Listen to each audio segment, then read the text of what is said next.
السلام عليكم، مرحبا بكم. ان شاء الله نلقاكم كامل بخير. اليوم عندنا قراصة باذنجان بالبيشاميل من قناة شيف دحمان للطبخ. احكمي 4 حبات تاع باذنجان متوسطين، قشريهم، نحيلهم هذيك القشرة الكحلة كامل، وقطعيهم مكعبات متوسطة.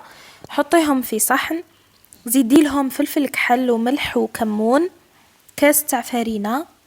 خلطي مليح حتى تدخل المكونات في بعضها، ومن بعد اقليهم وحطيهم يقطروا.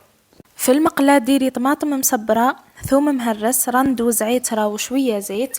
قليها مليح، ومن بعد زيدي لها 2 حبات طماطم يعدوا كبار مسكرفتين، مع ملح وفلفل عكري وفلفل كحل وفلفل احمر حار.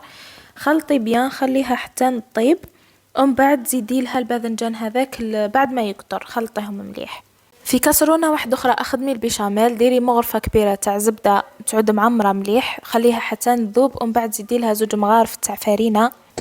ابقاي تحركي حتى تتحمص الفرينة بيان، ومن بعد لوحي نص لتر تاع حليب، وابقاي حركي ما تغفليش عليها خلاص خلاص حتى تثقال.